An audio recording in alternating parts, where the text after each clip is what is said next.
ప్రభు స్తోత్రములు.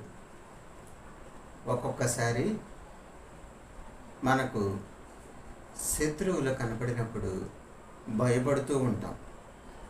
మనకు ఎదురవుతున్న కష్టాలను, సవాళ్లను ఎదుర్కొనలేక ఒక్కొక్కసారి మనమే ఒంటరి వాళ్ళమని ఫీల్ అవుతూ బాధపడుతూ భయపడుతూ ఉంటాం.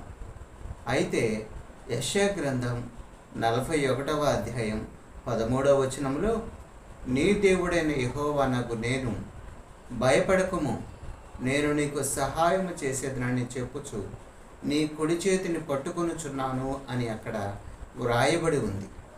అయితే దేవుడు మనకు ధైర్యాన్ని, ఓదార్పును కలగజేస్తూ, తండ్రి తన పసిబిడ్డను చెయ్యి పట్టుకుని ఏ విధంగా ముందుకు నడిపిస్తాడో అలాగే దేవుడు మనలను కూడా నడిపిస్తూ, మీరు ఒంటరి వారు ఏమాత్రము కాదని, నేను మీకు తోడుగా ఉండి ప్రతి పరిస్థితుల్లోనూ నేను మీకు సహాయం చేస్తాను అని దేవుడు మనకు భరోసా ఇస్తున్నాడు.